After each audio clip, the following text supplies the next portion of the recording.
This is a TalkStation original podcast. This is Marlin Masters, a brand new podcast from the Carteret County News-Times, where we hear from the renowned captains of the Big Rock Blue Marlin Tournament. We talk about how they got their start, the big fish they've caught, and the ones that got away.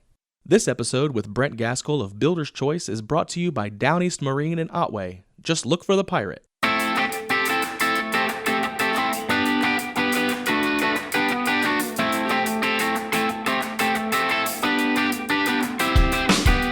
My name is Zach Nally, and I'm joined in studio by Brent Gaskill, captain of Builder's Choice, who is gearing up for the 66th annual Big Rock Blue Marlin Tournament next week. Brent, welcome, man. Yeah, man, glad to be here. How long you been fishing the Big Rock? I would say probably 15 years or so. Okay.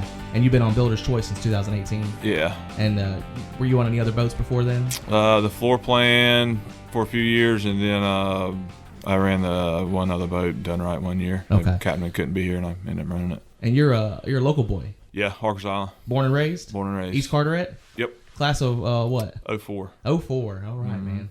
Well, we love local captains here at the Big Rock, and it's a good chance to get to know the guys that grow up around the water and have made something out of it.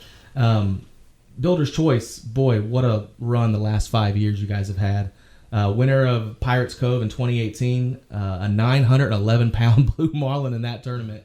Winner of KWLA in 2021. Y'all had a grand slam that year. Yeah. And then Bermuda Triple Crown winner last summer. Yep. So it's been a nice run for y'all. Yeah, we've had some good fishing. We got a good team, and Boss Man gives us opportunities to go fish. So. You talking about Harris Huddle? Yep. That's the Huddle family that owns the boat. Mm-hmm. And tell me about the team that you're going to have this year. It's the same crowd we've fished with for the last probably 4 or 5 years. Harris, Eli, David. Yeah. Oh, what's their last names? Eli Blake, David Herbst. Okay. Are they from around here too? No. Eli is from Wilson. He lives here in Moorhead, and David's from Ocean City. How long y'all been fishing with these guys? Ooh. Eli made it for me. We went to DR and fished together. I guess it would have been in 2018. Okay. So in the Dominican Republic, and then we come back, fished a custom shootout, and when we got back, Eli took a job on a charter boat on the Dancing Outlaw, mating for Thomas Woods. Okay. And then he done that a year or two, and then he went to building houses, and he just fished tournaments with me. Okay. So y'all they have some chemistry together. Yeah. Does that play a role when you have a team that you can trust like that? Yeah. Yeah, and David, he came with us as soon as he got out of high school. Yeah. He was kind of fishing with us some actually while he was in high school. When we got out of high school, he just came right straight to work. Okay. Full time with us. So. Now, how about you? How long have you been fishing, captaining? Since about 2010 or so. Okay. What got you into it? You said you graduated 04. So. I graduated 04. My mother worked at Jarrett Bay since pretty much when they started in Marshallburg. Okay. And I pretty much grew up out there running around with Joey Johnson, delivering boats and all that kind of stuff. We didn't really never fish a whole lot, and commercial fished at home and shrimping and mulleting and whatever. And growing up around here, it's hard to stay away from it. Yep, messing around in the boatyard and then that's pretty much where I went with it. Growing up in dockyards and boatyards is a different experience. I had a granddad that did marine air conditioning, and so Bach Marine, Jarrett Bay, these were places that during the summertime I would just have to walk around and find something to do. I would get growing up when I would get in trouble. I would have to some of the things I would have to do when I would have to go to boatyard and paint jack stands, right. Good punishment. and do things like that. And it was not fun. No. But it was good for me. Now, it's one thing to be into fishing and all that, but it's another to go into competitive bill fishing. Yeah. What got you into that? We weren't, when I was running Anthony's boat on the floor play, Anthony Floors, and we fished a few tournaments, but not really, not very many tournaments. And the Huddles, Harris and Carl had this boat built, and I ran it down to Ocean Reef for him and dropped it off one time, and we couldn't got it from Palm Beach, and then Harris had talked about going to the DR and asked me to run it down there for a season. And when I went down there, Thomas Bennett was down there and fishing him and Allen, what they call Big Country. I don't know, you might have heard of both of them. They're from Moorhead. And Allen, yeah, of course. Yeah, we went down there fishing, and Thomas helped me out a lot getting that place figured out and seeing how much fun marlin fishing really is when you're around some marlins. Kind of got me hooked to it. Right, it's a little different than sometimes here you got to wait for a certain time. Yeah, that's right. And that really sped up the learning curve for all of us. So on doing all that. So from there, did you jump right in as a captain, or did you mate it for a while at first? No, I never really made it that much. I commercial fish, but I not really. I made it a little bit, but not a whole lot. I kind of didn't do it like most of the crowd do. Did you have a particular mentor or someone that helped guide you through it? I had a bunch of people that really helped me. When I was running the boat, when I first started fishing with Anthony, I was kind of doing it on my own. And the same thing with Harris's boat. When I first started helping him, I would mate. And to start with, I would just mate for Harris. And then it got to where I was kind of getting the tackle and stuff ready. And then we would have somebody come help, or Harris would take care of the hot pit, and I'd run the boat some. But there were some local guys, Cameron Guthrie, Alan Willis, which they made it from the time, I don't know how, they were probably in high school. Yeah. And they were always really helpful and really good teachers. Okay. So they helped me a lot. Joey Johnson, Randy Ramsey's a longtime captain at Jarrett Bay. I've never really fished a lot with Joey, but Joey, I've done a lot of traveling with him, delivering boats and stuff, and pretty much taught me how to handle the boat and did you think that, and how to tie it up, and just the in and outs, the little things that people don't think mean a lot, but do mean a lot. But well, of course, you grew up around boats, but there's an extra level to it, right? Yeah. Joey taught me how to be particular with a lot of things, and Alan and Cameron, taking them fishing, they were really good teachers, and they weren't going to leave me wrong. And Cameron, he's from the island, and Alan, I kind of met Alan when I started doing this, and they've been really good friends. Now, still good friends. Builder's choice. This is a full-time job for you, right? Yeah. Mm-hmm. Did you ever think when you were growing up that this could be this kind of thing would be a full-time job? Yeah, I kind of grew up around these boats. At the boathouse, and sure. And Joey would take me places, and he would make sure he told me what I was doing wrong. Yeah. So, but I always wanted to do it. We went fishing some, but I didn't ever work on a charter boat like a lot of the crowd done, and really, I wish I would have. It probably would have helped some, but no, I learned a lot from traveling and met a lot of people. But now, since when we first started going down to the DR in 2017, man, I met so many people, got so many good friends now from all over. Yeah. That's the best part of it. Met a lot of good people. Now you're 36, right? 38. 38. Yeah. Are there, like, with the other captains you meet, are they typically your age? Are they older? I almost say a lot of them are probably older. Okay. But they've people are just they don't mind teaching you, telling you tricks. Yeah. Like Thomas Bennett, he's younger than me, probably 2 or 3 years, but he had been down the DR for like 3 years, and I got down there, and we'd done really good down there, and I would not have done really good down there without him. Yeah, some guidance there. A lot of guidance. Big Rock Blue Marlin, you've been fishing it for a long time, at least for a little while. How has it changed since you first started competing in it? I would say more boats and the sonar. Okay, sonar's a big part. Sonar has changed. You're talking about fishing a lot. Omnidirectional. The omnidirectional sonar. Yep, that's changed it a lot. I think this is going on I don't know if it's our 3rd or 4th year since we put one on this boat. But tell me what it does for you. It can make you. It'll tell you if you're in a good spot, if you're in a bad spot, pretty quick. But if you ain't marking nothing, you ain't in a good spot. Sure. But if you're getting some marks, you're in a decent spot. It's crazy. You can look out around the boat and you're essentially fishing a 2,000-foot circle. Now that doesn't guarantee that you're going to get anything out of it. Right? No, there's a lot has to happen. That's just one small part of it. Absolutely. But it helps a lot. It does help. Anybody that says that the sonar don't help they're lying. It does help. Now you and I we're talking right now on Monday before the week of Big Rock. That's a big week.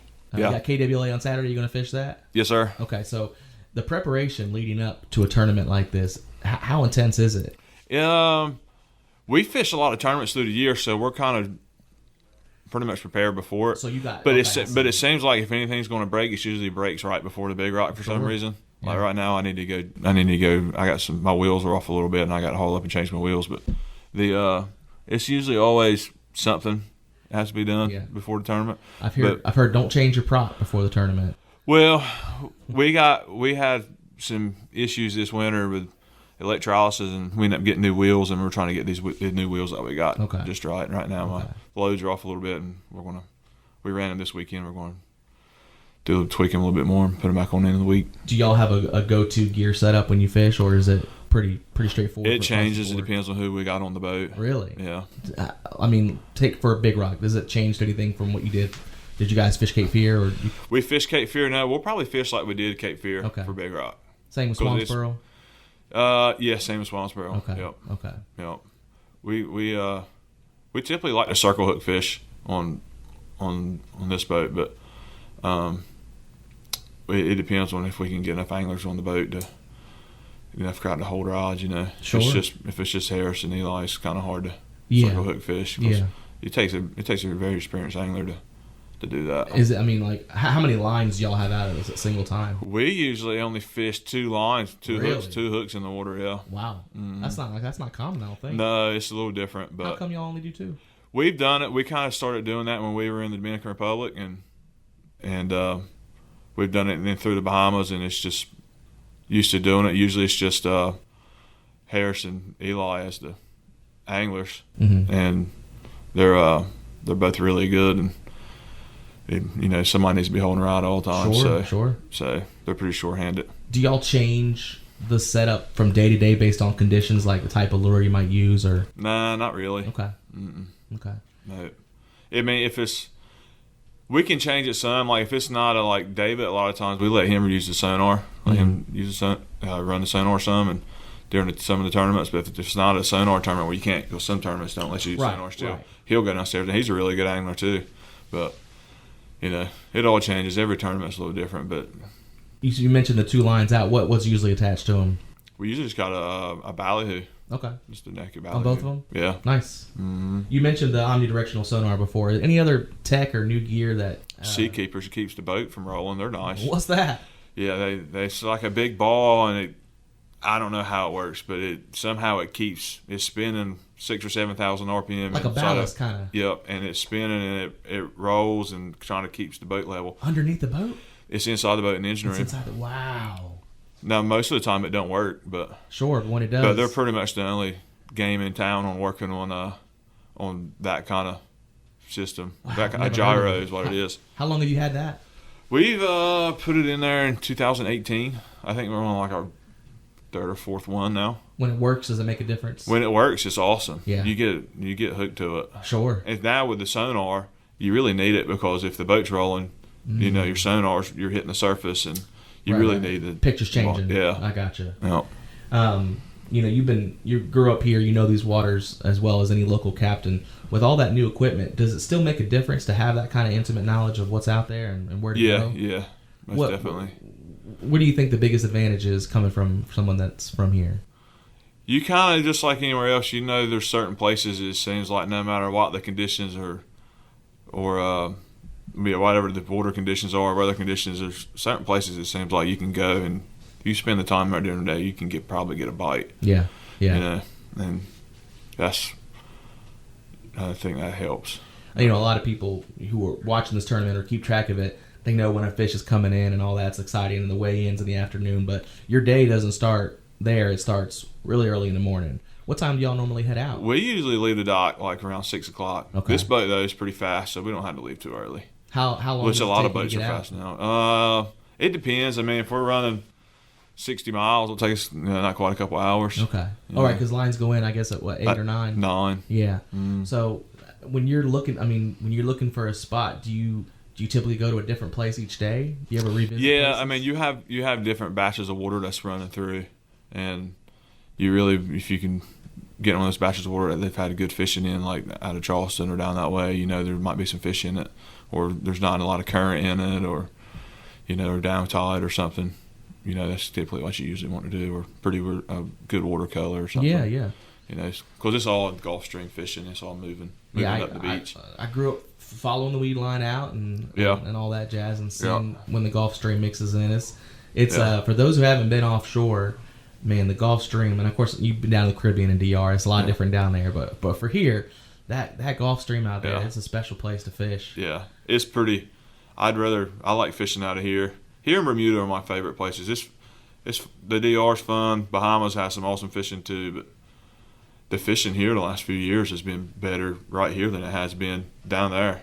Yeah. Man, it's been incredible fishing here. Even leading up to this week here, it's been really crazy fishing, and we're usually in the Bahamas when the fishing's going off here, which there's 2 tournaments down there and they're big tournaments, but the fishing that's been here it's been world class. It's got really, really good. Yeah. And I think that's helped the Big Rock and helped all the tournaments and helped everything around here because of the fish has been so good. I totally agree. I mean, it's you go back to when they first started this tournament and they weren't even sure if they were marlin offshore.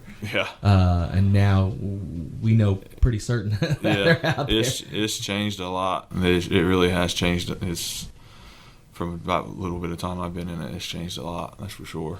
Tell me about the preparation for y'all when you go offshore. I mean, in the morning, is there? I mean, I guess you're fueled up. Do you ever have to refuel before you? Yeah, we'll get fuel every couple of days. Okay. This boat holds a lot of fuel, but yeah, I like fishing at light, so sure. I get fuel every couple of days. I'll fish a day or two, run to Jarrett Bay. Mm-hmm. They got the cheapest fuel. Go there and get fuel. There you go. Yeah, run there, Sea Breeze, get fuel, and come back to Moorhead to the yacht basin, and I like kind of fishing light. I don't like fishing heavy. Do y'all have any like routines or things that y'all do before each day that was? No. We got an interesting relationships between the crowd on this trip. We usually there's been a few mornings like running out, like me and Dave and Eli. We'll wrestle. That's pretty. Like in the bridge, we have we're all pound for pound. We're definitely the biggest crew out of anybody. So it's a fishing. challenge. Yeah, and I would say Eli's the strongest. David is the nicest by far, and it's quite a gotta find a way to kill the time. It's quite interesting. We play some pretty bad tricks on each other. Well, it's a lot of fun for people to see when y'all take off in the morning and all those boats. Yeah. Are y'all typically out there with the crowd when everyone going out? Yeah, most of the time. Are y'all talking to each other on the radio as you're going out? Well, now everybody's got Starlink, so that's another great thing. How's that changed? I like the whole Starlink because, man, if on this boat we're traveling so much, if I got a problem, I can pick up my phone, FaceTime Jeremy or I guess it would be the service manager at CAT and try to figure out a problem. No matter where I'm at, I can show them just any kind of engine problem you could run into. I gotcha. It's just nice to be able to have that option, or to pick up your phone, or you can turn Wi-Fi calling on your phone, and my wife can call me anytime she wants to, or I could FaceTime her and see her and my dog, or it's pretty nice. It really is.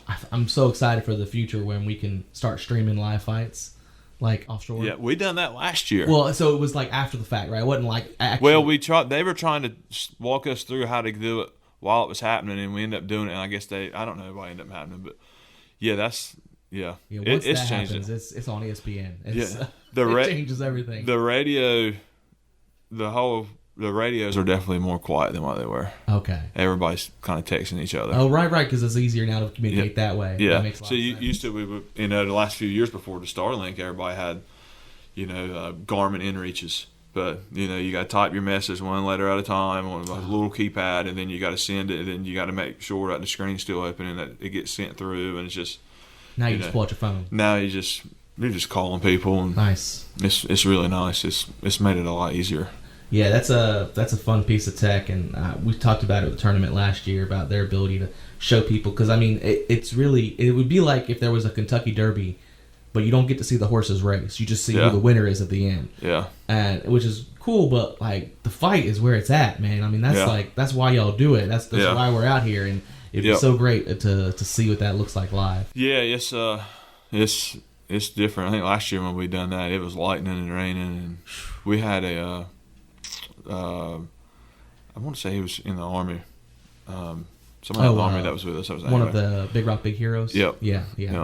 So we do that. My boss does that every year.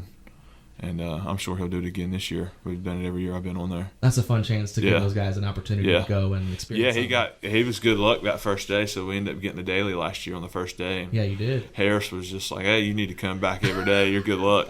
So I think he did end up coming back a day or two. But do y'all have any superstitions that y'all do on the boat?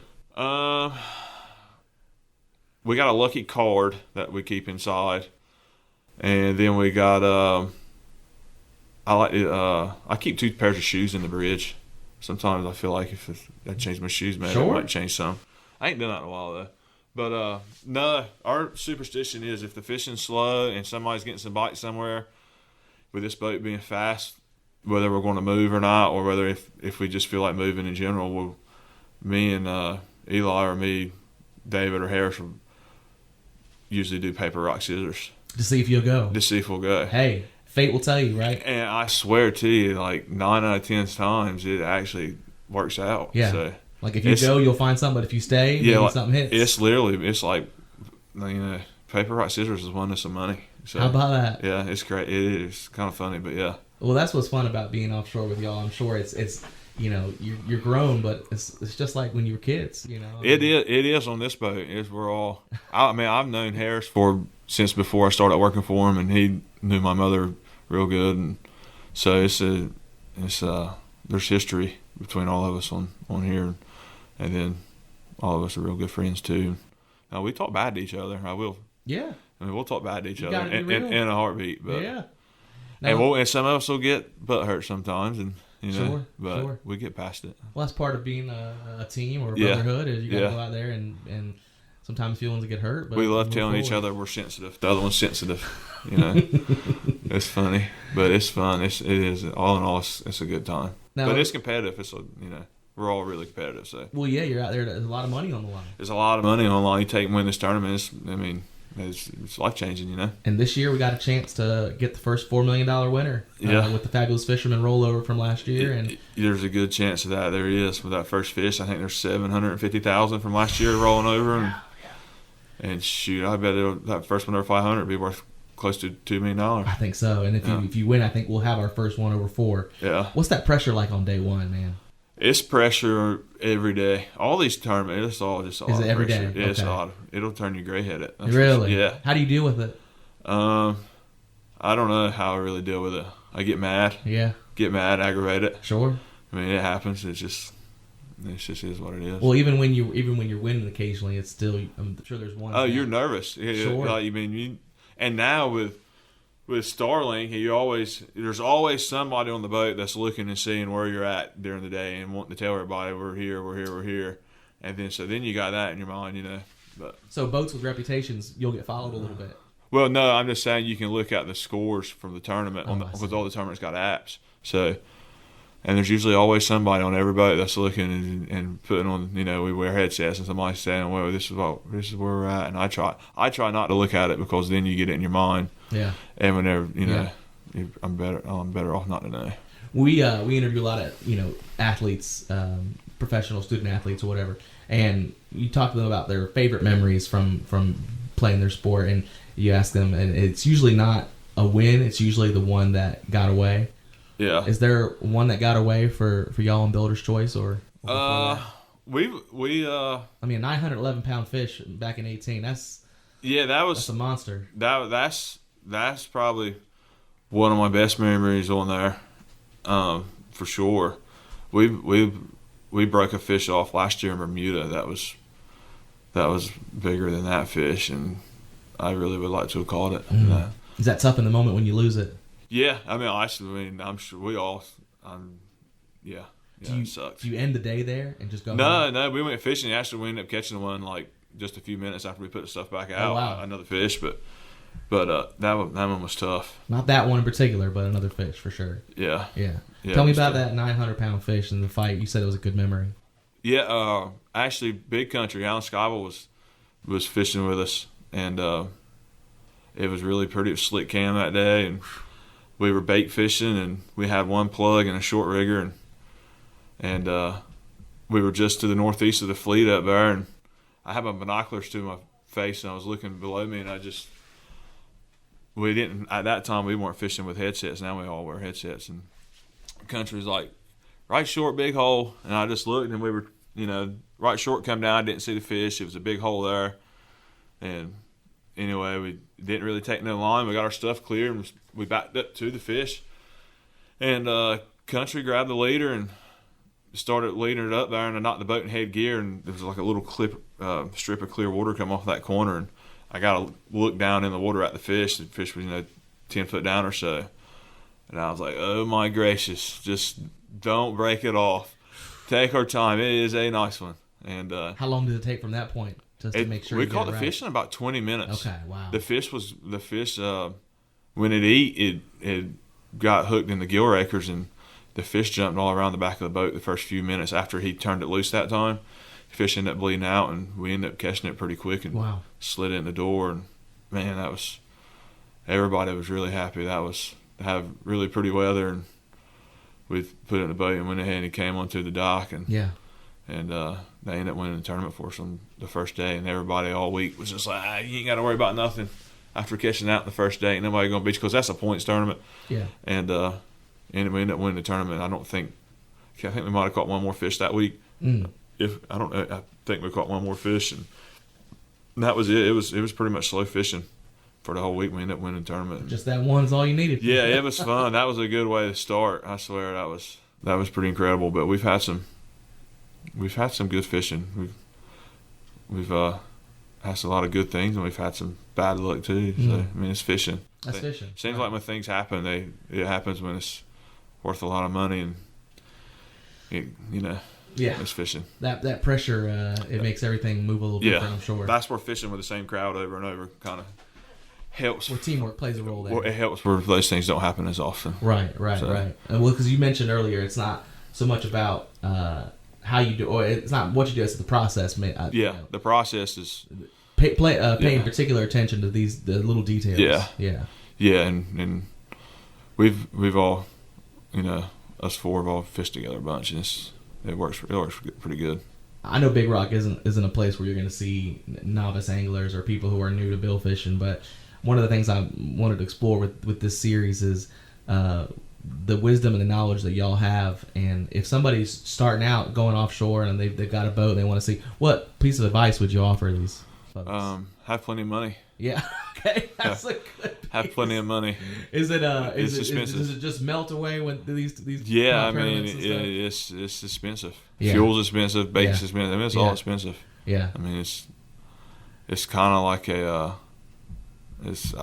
don't know. Nowadays all these boats, I mean, everybody's got several people, several mates and help. I mean, it's kind of like sports teams, Yeah. Kind of get what you pay for. That's right.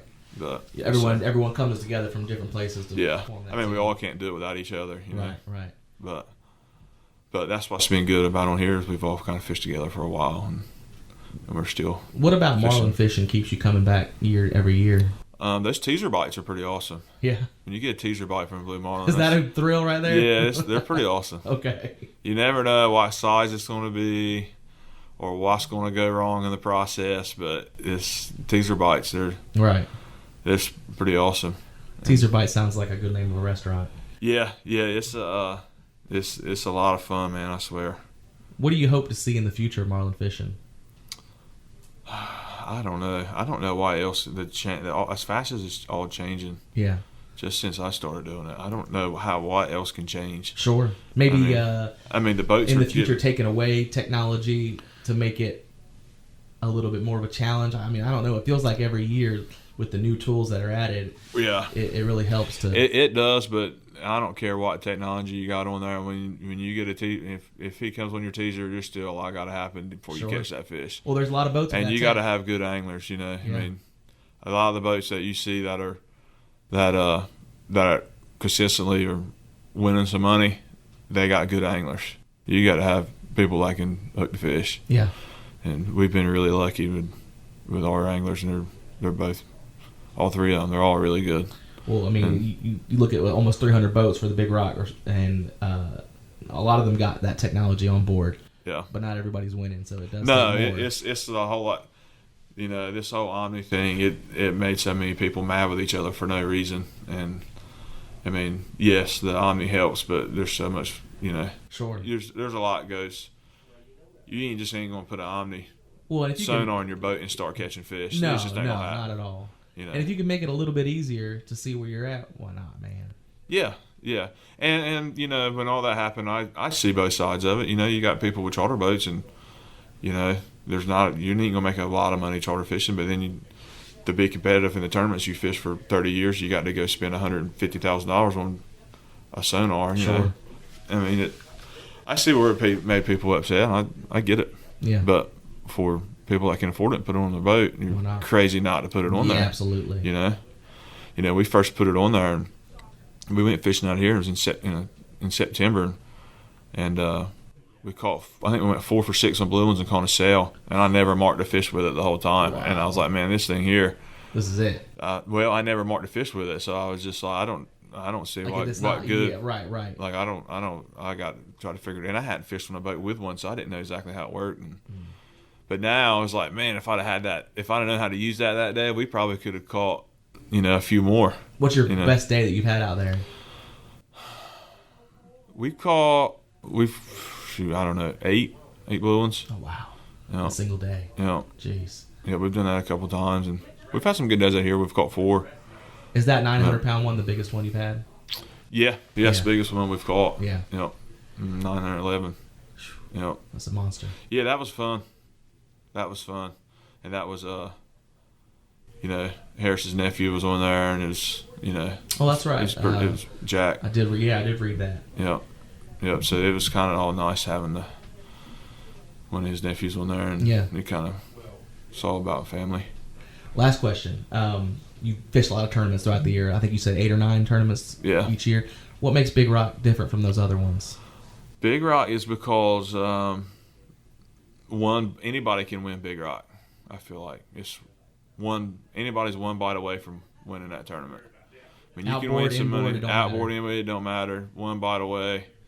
And nobody knows who's on. You know, you don't leverage release tournaments. You can most of the time put money on the top handful of boats. Who are they going to be? And Big Rock, you throw it out the window. Yeah, with plug fishing, you know, a lot of crowd are going to be plug fishing, and they're just one bite away from, you know, you don't pick or choose by size marlin you get to go over. So all the boats are going to be in it. I imagine there's going to be 250, 300 boats in it.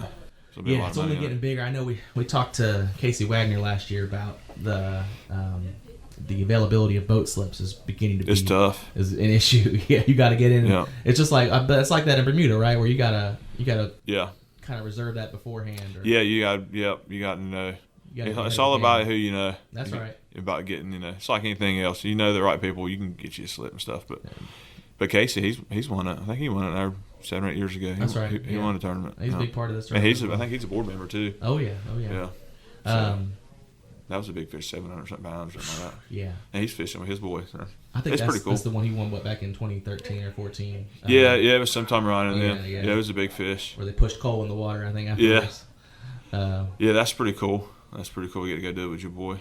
Shane and his boy Hunter, they won Swansboro last week. Yeah. Last weekend, and Hunter. Oh, that's right. Shane Bradford. March. March Madness, and Shane's the captain. Hunter's the mate, and that's his son. And that's pretty cool. You get to go do it with your boy. Yeah.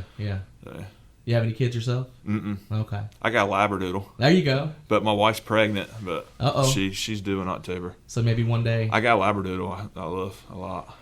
But yeah. What's his name? Scout. Yeah. Yep. I got one named Mabel. Yeah, I love the best dogs. I love my dog. They are the best dog. He don't mind, but he's a good dog.